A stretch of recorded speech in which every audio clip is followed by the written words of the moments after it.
Well, I was going to start by saying, listeners, dearly beloved, we are gathered here today to go through this thing called life. Oh, yes. And that's as far as I got. Nice. But anyway, for those that are watching on YouTube, I'm excited because we now have. I'm slowly turning the content room into my own little man den, and I've now got a coffee machine that works.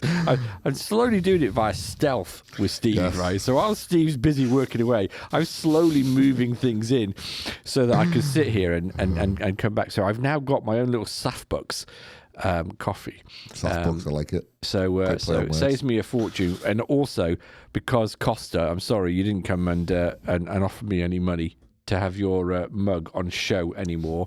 So that's gone out the window, so I'm not doing that. True story. So I've now got my own Safbucks.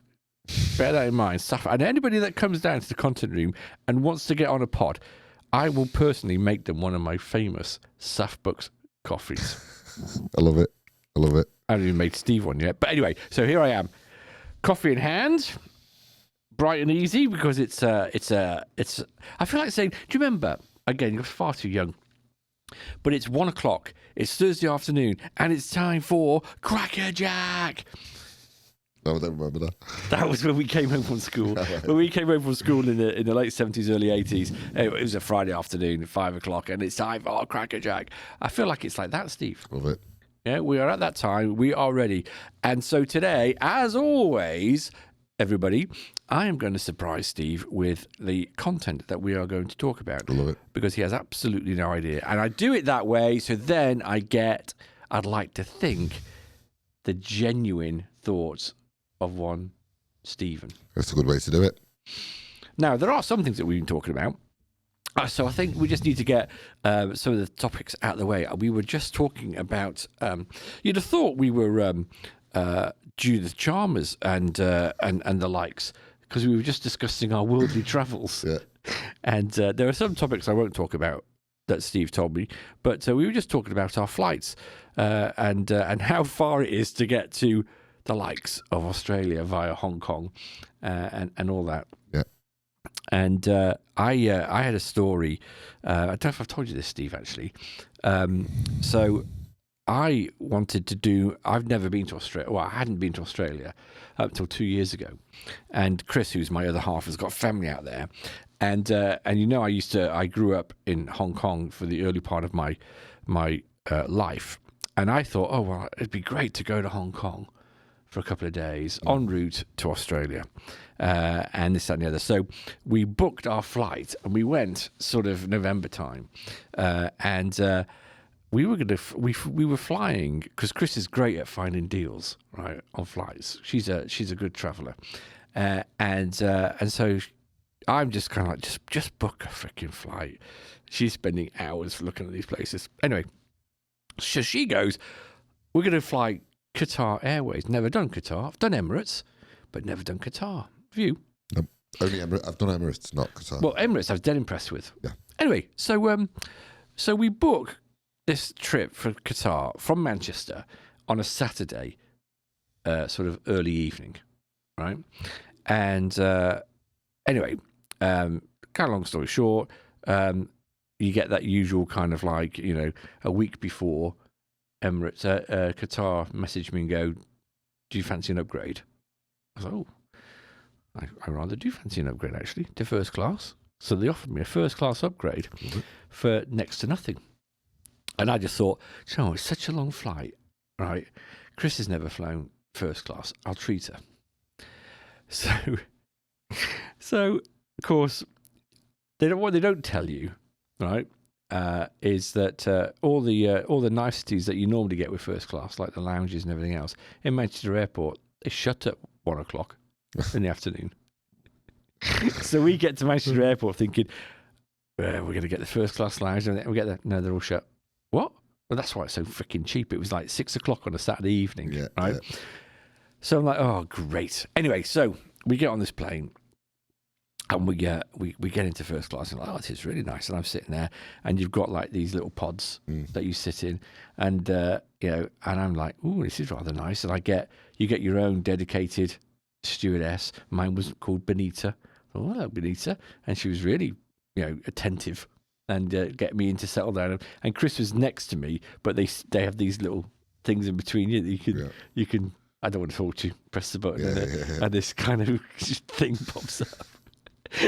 Anyway, so I'm sitting there going, oh, I'm rather enjoying this. I've got my glass of champagne and I'm taking a few pictures. I'm rather enjoying. You're right there, Chris, and looking behind, and Chris is panicking. Right? So she's panicking. Can't find my phone. Well, Chris, right, is always forgetting her phone. Never knows where he is. I've lost my phone. And she's in a right little panic, causing such a stir that, because you're in first class as well, you get a lot of attention. So her stewardess lady was like, can I help you, madam? And I've lost my phone. And next minute, so she then calls 2 other people over. She's got like basically the whole of first class. We will find it for you, madam. You can't do it. Can't do enough for you, right? And I'm sitting there going, and she's panicking away, and it's suddenly there. Then it's like, I know where it is. I know where it is. I've left it in the departure lounge, right? And so they call one of the ground fellas in, with the high vis, and he's ever so polite as well, right? Can't knock them. They were absolutely perfect. Don't you worry, madam. I will personally go into the. Do you know where you? Yes, I know exactly where I sit. She told him where he was sitting. Off he goes. Comes back 5 minutes later. Nothing there. All right, and we can't ring it because there's no signal on the plane. So this guy goes, right. What I'm going to do is I'm going to go back off again where I can get a signal, and I'll ring your phone. And so he goes off and rings it. He says, now find it out there. Anyway, next minute, we hear this bzz, bzz. And she'd put it on silent, and it'd fallen into, where they put, where you put magazines and stuff like that. She'd put it in there, and it'd fallen down so you couldn't see it. Yeah. So after 10 minutes of panicking, having everyone looking around for her, going off the plane, on the plane, and I think her stewardess then looked at her and thought, okay, now we've got one on.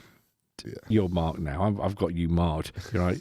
You've made me run around, look stupid, and you can't even know where your fucking phone is. Well, at this point, I'm just sitting down, drinking the champagne. Benita's coming around, giving me little hot snacks and everything else. And then what was so funny was the whole flight, Benita looked after me fantastically well. Can I make your bed for you, sir? I was like, oh, okay. She came in and made my little bed up for me. I was getting, what time would you like breakfast in the morning? And I got hot pastries. Now, while all this is going on, and I was getting hot nuts delivered to, Chris was looking over to me. And she's like, where's mine? Because her stewardess was basically like, you ain't getting nothing, bitch. So she had to ask for all her stuff. Go, excuse me, can I have what he's having? She went, here you go. And it was like that. And I just thought, just made me laugh. But no, Qatar, first class, absolutely spot on. I love it. Absolutely love it. Not that I can afford it, but do you know what? I would love to experience first class. Well, I was very impressed with Emirates when we went on there. Yeah, Emirates are brilliant. The only other time I've experienced that kind of stuff was, again, I was off to Miami on a business trip, and 2 days before, I got a phone call from Virgin going, have you ever tried our they call it upper class or something. They call it first class. And I went, no, never tried that. Would you like to? I went, what do I get for it? That's been really kind of like, well, because you're only going to ask me for money. Yeah. She said, no, what if I was to offer you for £50? I went, sorry, got me here now. What? £50 to go first class? Yeah. All right, I'll have some of that. There's only 12 seats, right? So, but she's saying to me, she says, oh, if you've never experienced it, it's amazing. She says, you get a free bar. Says, what's the point of that? It's 11 o'clock in the morning. I says, and I'm getting a car the other side, so I'm not going to benefit from drinking that. You get a bed. Again, it's 11 o'clock in the morning, right? Don't want to sleep then. It's basically trying to put it down. And when it's deep inside, I'm going, yeah, absolutely. Yeah. And it is a different experience because you literally go on and they know your name and everything else and blah, blah, blah. But what was really funny about the Virgin one, because it was on a 747, or I think it was. And so halfway through your flight, and they serve lunch, and you get a proper menu with proper cutlery and everything else. And they, at the bottom, so again, it's like a pod.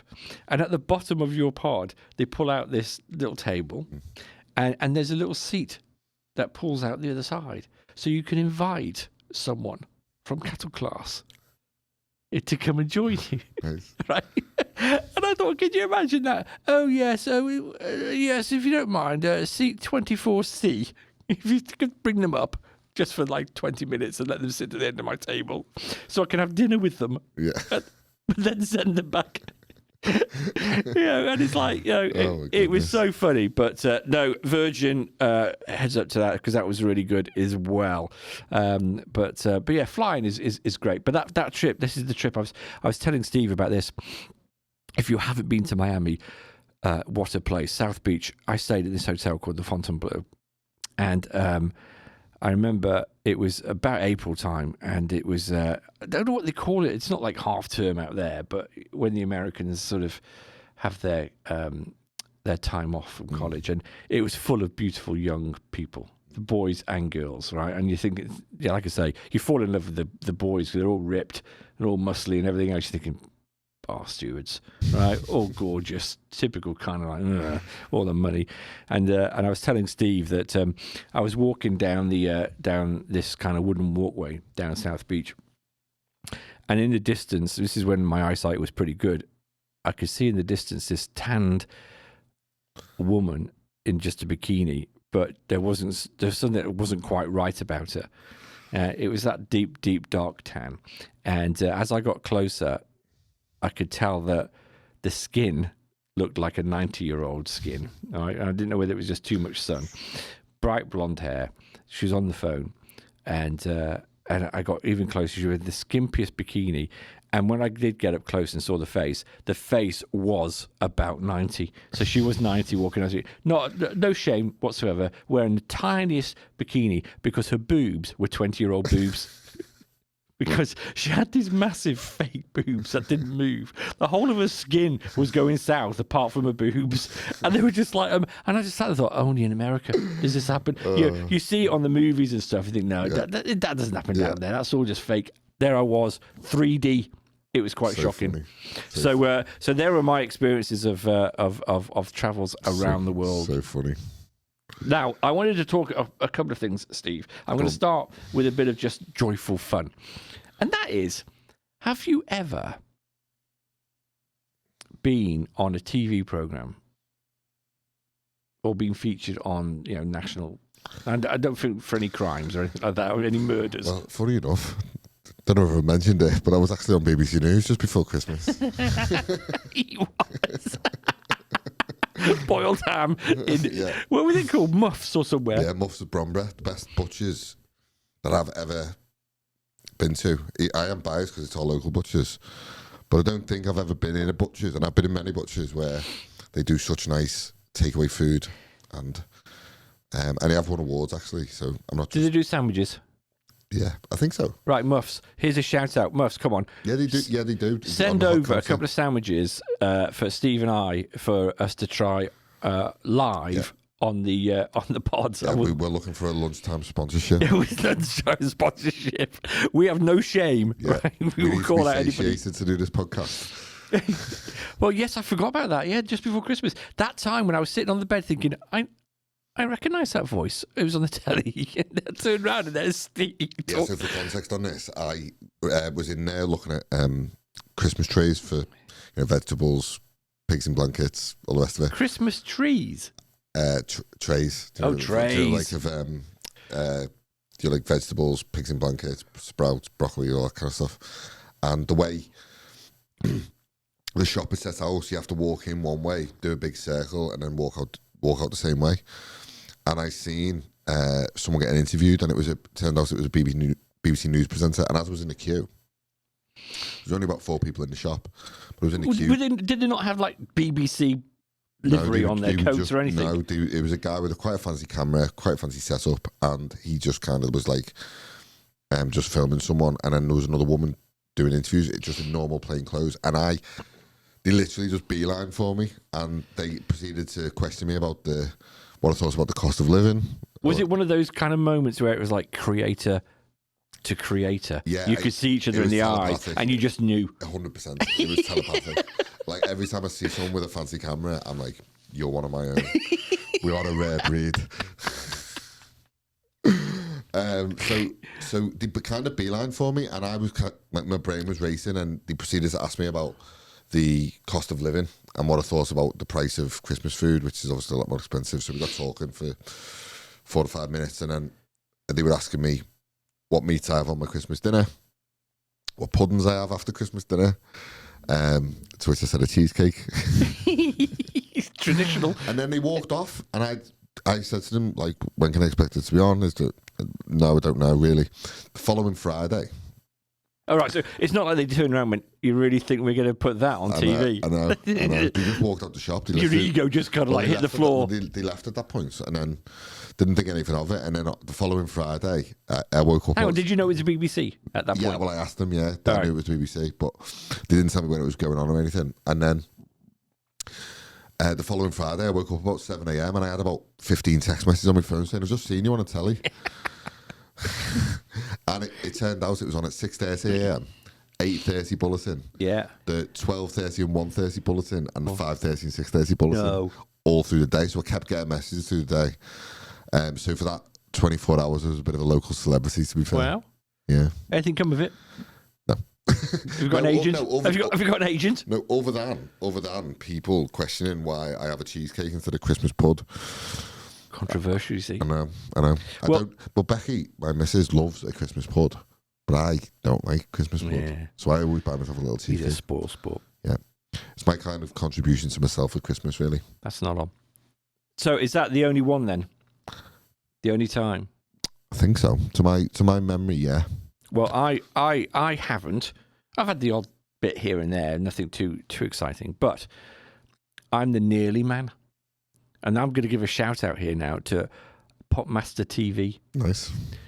So I like to think I know a little bit about pop music, right? Yeah. And I do love it. Well, you do. Well, from what I know you do know a lot about pop music. Well, so I used to follow Ken Bruce on Radio 2 and play his whatever it was, Popmaster, and then it went on still to going, Ken Bruce. Yeah, it is. And well, he hosts Popmaster TV, which is on Channel 4. Anyway, I was watching it one afternoon, and they did if you want to be on Popmaster, go to this website. I thought, right, I'm going to do that. Right, I've got so much going on in my life. I'm going to go and do it.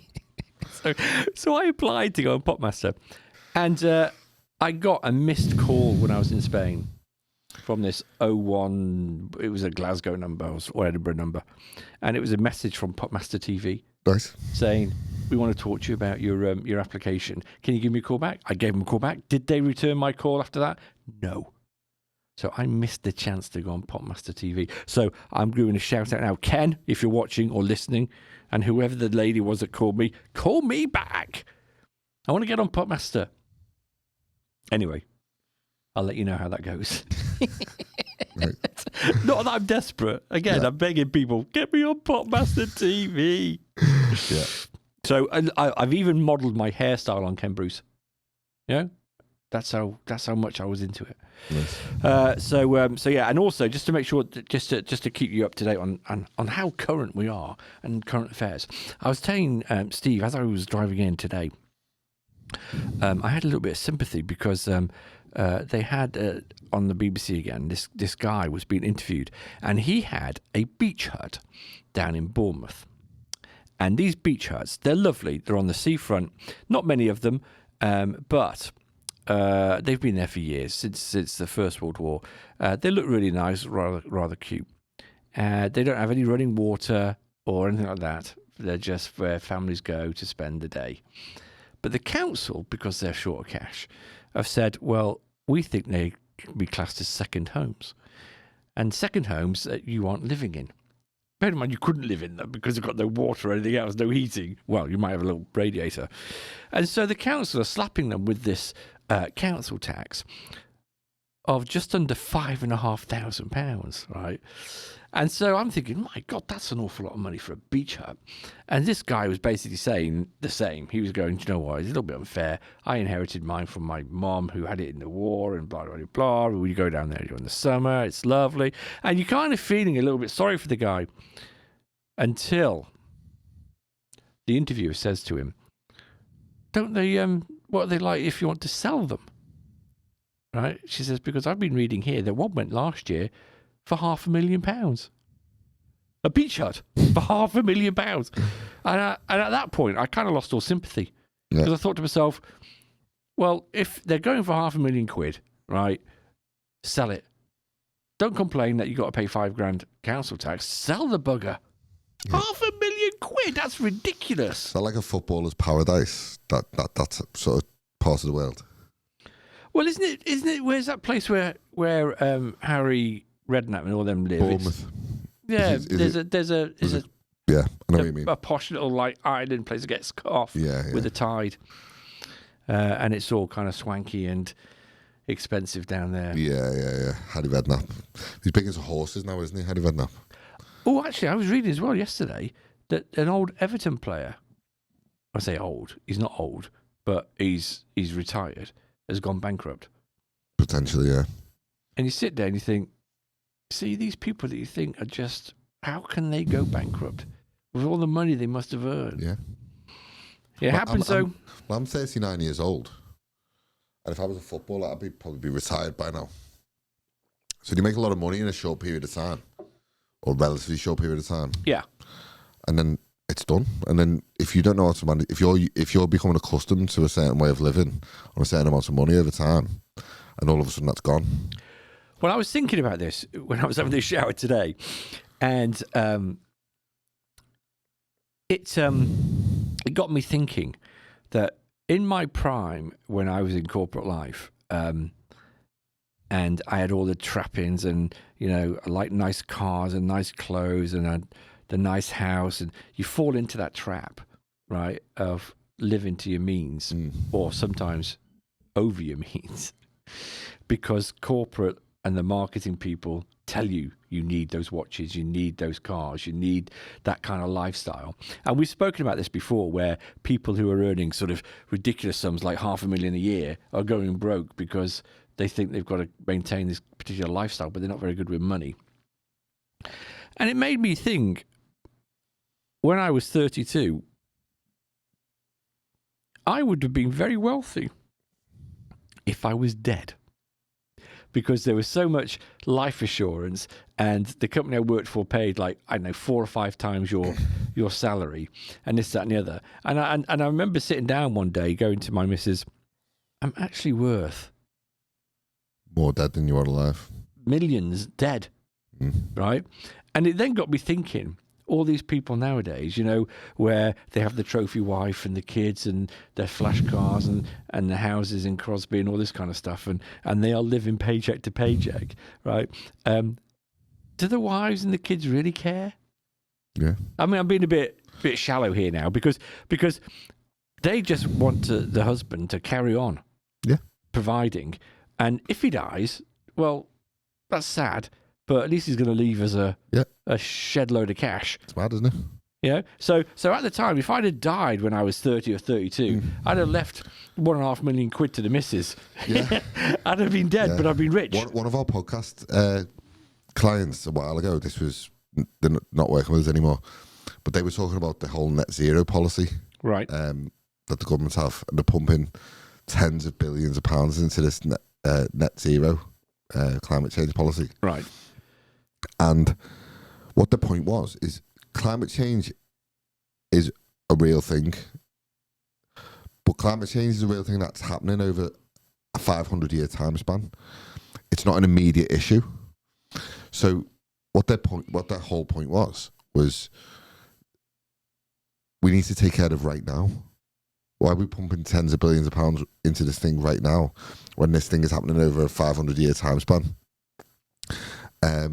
When we're not looking after our own right now. And it's the same kind of thing, right? Like, what's the point in making all the money and making all the fortune in your life if it's worth more when you're gone? Yeah.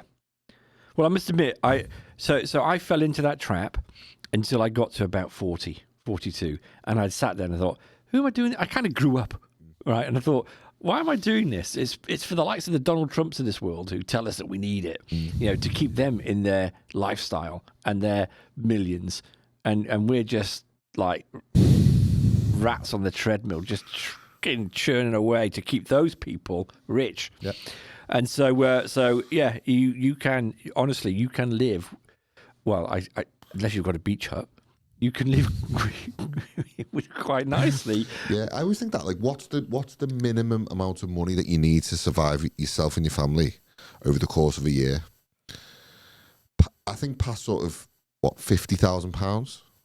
160, but again, 70, it depends, because, we sit here and we laugh and we joke about it. But, there are people in parts of Liverpool who will be struggling just to get a can of beans, some bread, and a pint of milk. I know. Right? Now, that is poverty. That is crazy thing. And so there are people out there who literally, cannot afford that.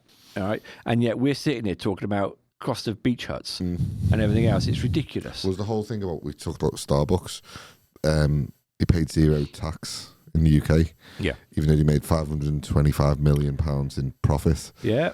And the funneling out of the country. So I don't think the issue is people making more money and people being wealthier. I don't think that's the issue. And I think taxing the rich is it's a good tagline, but it's probably not the answer. But it's when these companies are funneling money out of the country. Well, so I'm going to then go on to another current topic, if I may. Controversial as it might sound. So this isn't a fun thing to talk about, but we'll try and make it fun. Absolutely. Because it's kind of scary, I think. And that is, what the hell is Trump doing? Now, I'm not a Trump basher per se, right? But I woke up Saturday morning to hear that to hear that the troops had gone into Venezuela and kidnapped the president of Venezuela And his wife. and it got and it's been wrapped up in that. Well, you know what? We've arrested him on drugs trafficking charges and this, that, and the other. And okay, so you could sit there and go, all right, I get that, you're being tough, and if they are putting a load of drugs into America, then get tough on them. But then why didn't you go into Mexico or Colombia? You know what I mean? Why have you picked on Venezuela? What? Sorry, what was that? Oil? Did you say oil? Have they got oil? Not wanting to be a cynic. Next minute, they're now sort of taking over a couple of oil tankers. Didn't Trump say that the oil that they've seized, they're going to keep and sell? Oh God, yeah, because he's sitting there, and this one that was just being boarded just off the British coast. I say just a few hundred miles off the British coast. I mean, apparently that came from Iran, went to Venezuela, and was on its way to Russia. And on the 1st of January, it changed its name and changed the flag that it was sailing under to a Russian flag, right? So that Russia could say, "Keep your hands off our boat." Type of thing. It all just sounds a little bit. And so what Trump and his mob are saying is well, you know what, all this oil is coming from Iran and finding its way into Russia, and it's helping fund, and the war machine and everything else. And so you sit there and you go, well, okay, so let's give Trump a little bit more. He's flexing again, and then whether or not he's maybe, and I'm only saying this as a joke, but you know what? Wouldn't surprise me. Maybe he found a little bit too much drugs when he kind of got the guy from Venezuela. I shot a few over the last few days and went, I'm high now on this drug of power, and I'm going to take Greenland. So he's now sitting there going, I'm untouchable. Yeah. I'm going for Greenland now.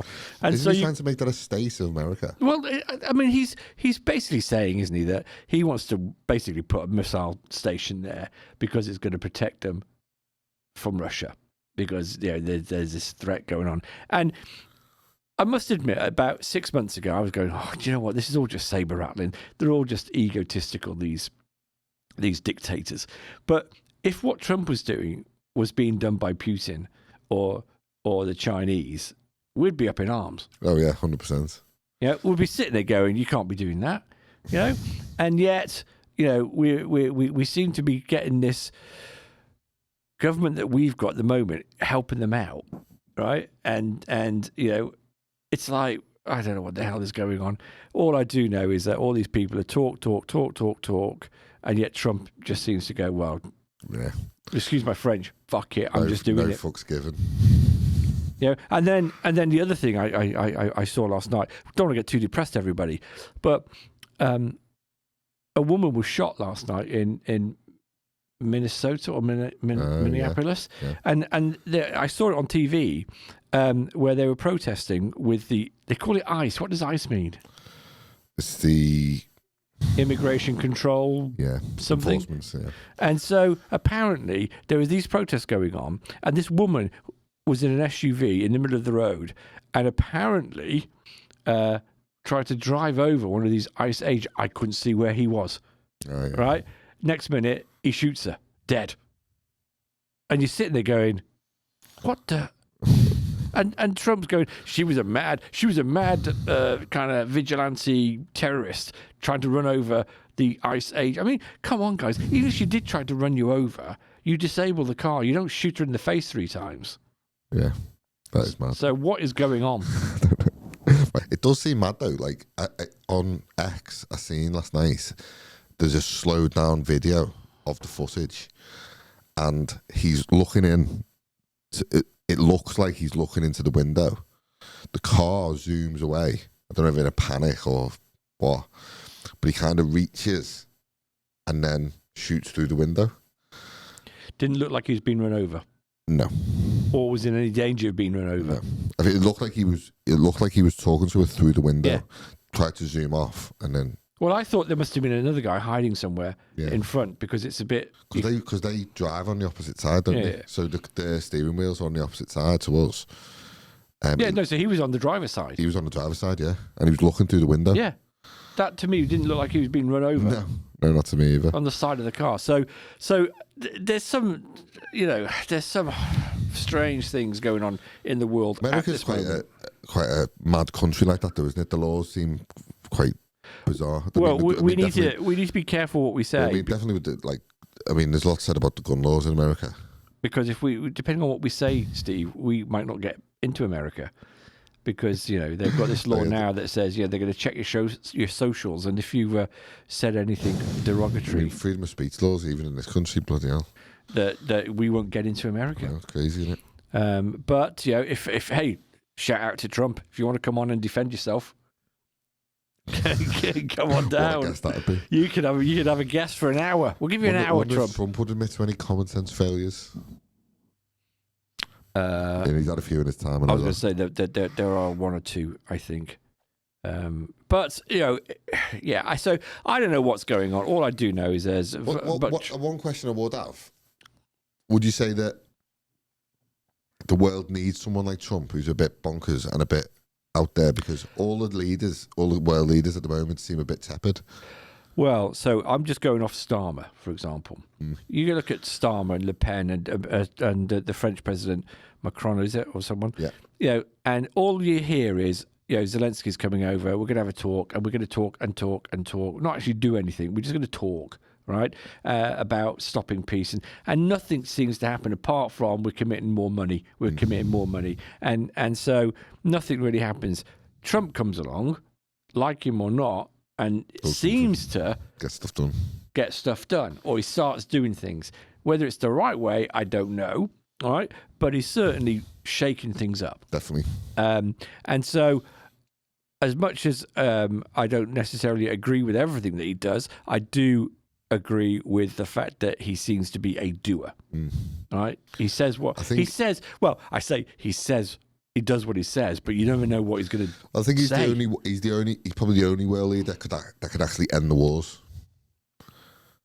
Well, I think the fact that he is a little bit loose cannon, is actually a strength as well, because it means that others don't want to push him because he might just. Yeah. Right?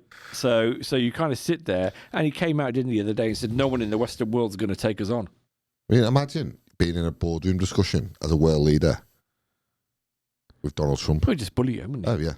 I mean, it's quite uninspiring for people in our country to have someone like Starmer, who seems like a bit of a wet lettuce, going in there against someone like him. Yeah. I can't imagine Starmer to be forthright in his views with Donald Trump in a G7 meeting or whatever. God, though. And so, not wanting to get too boring on it all, but, like I say, I think I don't know what Trump's playing at. It does seem a little bit dangerous, but, at least things are happening. Yeah, and the other thing is, of course, I see the likes of the BBC now are actually listening and paying attention. Whereas before they just mocked him and said, what an idiot. Do you think this lawsuit will go ahead with the BBC? Oh, I have no idea. But I have noticed over the last couple of days now these things have actually happened, that they've kind of gone, oh, he's doing things, right?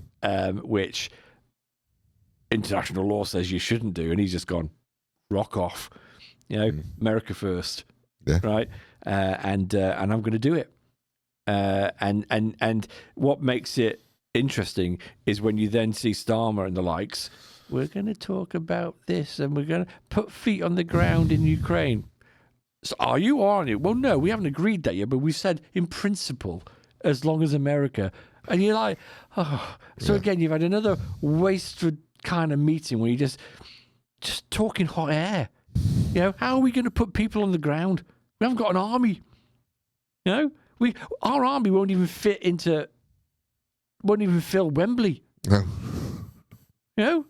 Jesus. I know. And we're going to sit there and protect Ukraine from the might of Russia with a bunch of woke soldiers. Bad, isn't it? Well, that's unfair. Sorry, I take that back because, not all soldiers are like that. But I could just imagine, some of the people going, oh, I've got to shoot a gun. Anyway. Yeah. I mean, you got like... If you go in the army, you'll expect. I mean, you got to be a certain type of person. I respect anyone who does that line of work. But if you're getting certain criteria that you've got to hit in terms of like correctness and stuff, that sort of thing should be on a meritocracy, not a. Yeah, I mean, if we've got soldiers, let them do their not job. A tick box exercise. Let them do their job. Full respect for soldiers that are out there who put their lives on the line, this, that, and the other. But stop the pen pushers. Yeah. 100%. In Whitehall, telling them what they can and can't do, because they're not there. That's where I think Keir Starmer's fallen down as Labour leader. He, at his core, he loves Whitehall. And I think that's why I think, again, without getting too political, I think I'm not a Reform voter by any means, but I think Reform have got a good chance to upset the apple cart in the next election. That's what everyone is saying. So look, that's all I wanted to do. The funniest part to me of this whole Venezuela thing was though. Yeah. He'd done it when he was sleeping in the bed. They went in there when he was fast asleep in the middle of the night in the bed. He is utterly bonkers. Well, they did the same with Osama, didn't they? Yeah. Yeah. When he was sleeping. Yeah. Yeah, mad times. Look, yeah, so that's the seriousness of the pod, but delivered in a fun kind of way. I'd like to think. On the next few weeks, then, Chris. Oh, the next few weeks. Well, I had a call with a very quick call with Rob Rave. For a few that don't know who Rob is, listen and watch this space because we're doing a new podcast with Rob called Pep Talk. So that is in the planning stages, and he rang me this morning to say, I've got my walk-on music. I'm like, sorry? I says, well, the intro music, I'd like the voiceover to go with this song. And it's called The Worm by some chap. And I played it. I'm thinking, he wants me to do this as his walk-on type of music. So fair dues to him. I don't know whether, Rob, if you're listening, I don't know if you think you're going to be some kind of rock star. I'll do my best to make you sound and the greatest come podcast over the world has ever seen as a podcaster. So I'm really excited about it. So Rob Rave, and he's got the personality for it, I think. Oh God, he's great fun. I've only known him a short time, but already enjoying his company. Yeah, same. So we're working on that. Shout out to, or maybe not shout out, shout down to Liverpool Live Radio. Oh yeah. because I was meant to be going there yesterday because they said come and see us, and I went all the way over to Liverpool, found their office somehow because it's not the easiest thing to find, only to find that the doors were shut, lights were on, but no one home. Yeah. Yeah. Bar humbug. Yeah, you don't get a second chance of a first impression. You just never know. You just never know. So, unfortunately, Liverpool Live radio, you let me down there. Yeah. So, I had to go around the corner to a place called 42 for a coffee. Nice. I like your style. And catch up with a few bits and like pieces there. So, that's got that. Well, obviously, we've got the other. That was then. This is now pod, and also one with a mate of mine called Scotty over in Spain called. What was it called? Bit of this, bit of that. It's a bit like that, yeah. It's I can't remember. Yeah, it's along those lines. Yeah. It's like so that'll be coming out. So I've got to do that this weekend. Love it. And get that done. And yeah, we'll ever conquer where common sense fails. No, again, it's where common sense fails again. Because this is like the reincarnation, version, yeah. The reincarnation of it. Yeah. Well, it's quite funny actually. So my buddy, who I did the first one, this bit off kilter, in the first series of Where Common Sense Fails that we did 5 years ago, it turned into a little bit like one of the running themes was my dating experiences, with Match.com and Bumble and all that kind of stuff, and people wanted to know what was going on in my dating life because it was so shit. I can't ever imagine what it'd be like. I mean, I was on the maps 12 years ago probably. Yeah. But I don't know.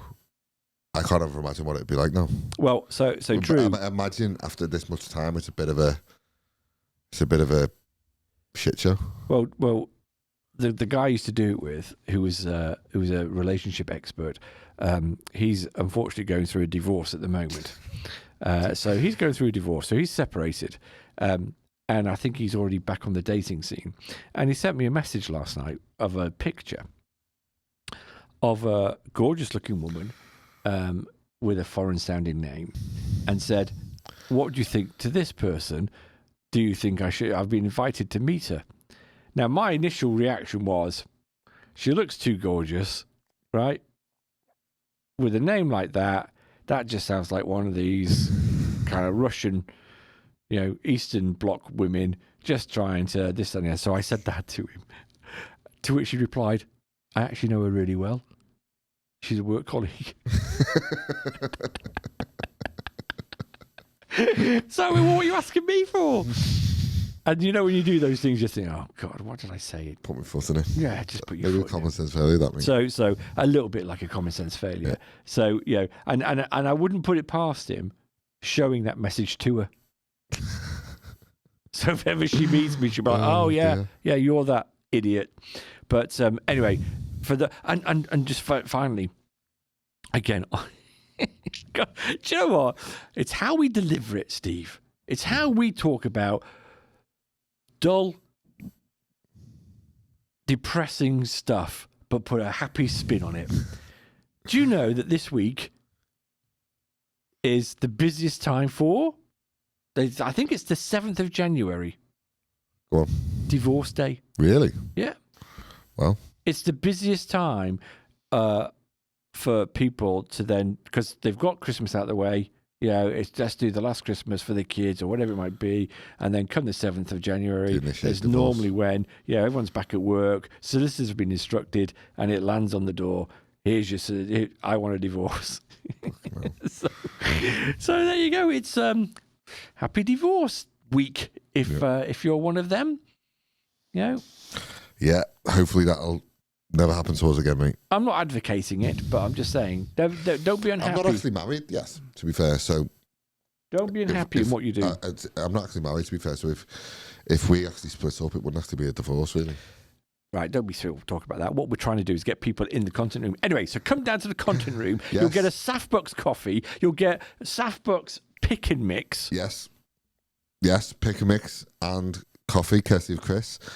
And you'll also get some fantastic podcasts and social media content made. So what does that tell you about our relationship? I obviously care about the people that come in, and I want to look after them. Yeah. Whereas Steve's just like, yeah, sit down, shut up, do your stuff, and off you go. Yeah. I don't care. I don't care about giving you anything to eat, drink, or look after you. I mean, this is the man that has cheesecake for Christmas dinner. Right, Steve. That's not specific to Christmas, really, Chris, to be fair. Oh, you just have cheesecake every... Yeah, all the time. Hey, do you have Yorkshires for Christmas dinner? Oh, yes. Oh, yes. I did make a mistake on the Christmas dinner, though. I gave everyone 2 slices of each meat. It was far too much.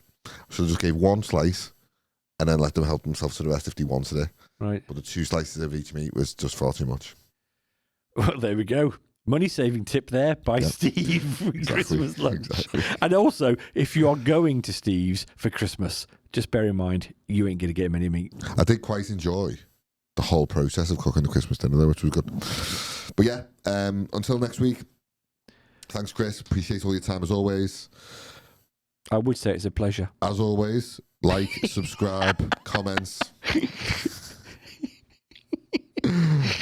I thought we were friends, Chris. Just when I thought we could be friends. Come on down. You can see the fun. You can hear the fun. Yeah. And we'll see you next week. Ciao. Peace out.